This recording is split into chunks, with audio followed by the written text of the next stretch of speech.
காலையில எழுந்தோன்னே ரெஃப்ரெஷ் ஆகிட்டு குளிச்சுட்டு ஏதாச்சும் படிக்க ஆரம்பிக்கலாம்ட்டு நினைச்சிட்டு இருக்க ஹீரான் கிட்ட கடைக்கு போயிட்டு வந்த ஜூனியர் பொண்ணு உன் ஆளு காலையில 6 மணில இருந்து கீழே வெயிட் பண்ணிட்டு இருக்கான்றாங்க. அதை கேக்குற ஹீரானும் இந்த ஹாவும் பையனுக்கு வேற வேலையே இல்லைன்னா நான் ஒன்னும் ஹாவும் சொல்லல, உனக்கு பிடிச்ச பூக்காரனை தான் சொல்றேன்றாங்க. உடனே ஹீரான் ஓடி போய் லைட்டா மூஞ்சி மட்டும் கழுவிட்டு கீழே ஷோவான் பாக்குறதுக்காக போறாங்க. இங்க இந்த ஜூனியர் பொண்ணு எனக்கு ஏற்கனவே உன்னையும் ஷோவானையும் பத்தி தெரிஞ்சிருந்தா நான் ஷோவான் மேல ஆசைப்பட்டிருக்கவே மாட்டேன்ட்டு மனசுக்குள்ளேயே நினைச்சுக்கிறாங்க. கட் பண்ணா கீழே வந்து ஷோவானை தேடிட்டு இருக்க ஹைரான ஷோவான் பின்னாடி இருந்து வந்து குட் மார்னிங் மேடம், நல்லா தூங்குனீங்களான்றான்.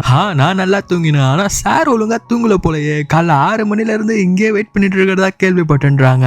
ஆமா ஏதோ தூங்கினேன், எனக்கு அர்ஜென்ட்டா அவனுக்கு முத்தம் கொடுக்கணும் போல இருந்தது ஹீரான், அதான் வந்துட்டேன்றான். எது அர்ஜென்ட்டா முத்தம் கொடுக்க போறியா? டே நான் இன்னும் பல்லு கூட தேய்கிறா, அப்படியே மூஞ்சி மட்டும் கழுவிட்டு வந்துட்டேன்றாங்க. அடியே நான் என்ன லிப் டு லிப்பா கேட்டேன், சும்மா கன்னத்துல ஒரு அழகான முத்தம்னா தோடா நான் பல்லு தேய்க்காம நானும் முத்தம் கொடுக்க மாட்டேன், உன்னையும் முத்தம் கொடுக்க விட மாட்டேன்றாங்க. உடனே ஷோவான் சரிமா போய் பல் தேய்ச்சிட்டு வாங்க, நான் இங்கே வெயிட் பண்றேன்னா, எனக்கு இப்ப முத்தம் வேணாம் ஹக் தான் வேணும்ட்டு நான் உன்னை இப்படியே கட்டி பிடிச்சிக்கிறேன்ட்டு பக்கத்துல வந்து கட்டி பிடிக்கிறாங்க. ரொம்ப பண்றேடே நீ. சரி ஹீரான் உனக்கு பெயிண்டிங் ரொம்ப பிடிக்கும்ல, நான் பெரிய பெயிண்டர்லாம் இல்ல, இருந்தாலும் எனக்குள்ள தூங்கிட்டு இருக்க பெயிண்டர் லைட்டா ஆக்டிவேட் பண்ணி உனக்காக ஒன்னு கொண்டு வந்திருக்கேன்ட்டு ஒரு அம்ப்ரெல்லால பெயிண்ட் பண்ணி எடுத்துட்டு வந்து காட்டுறான். அதை பாக்குற ஹீரானோ டே பெயிண்டர் இல்லடா ஆர்டிஸ்ட்னு சொல்லு.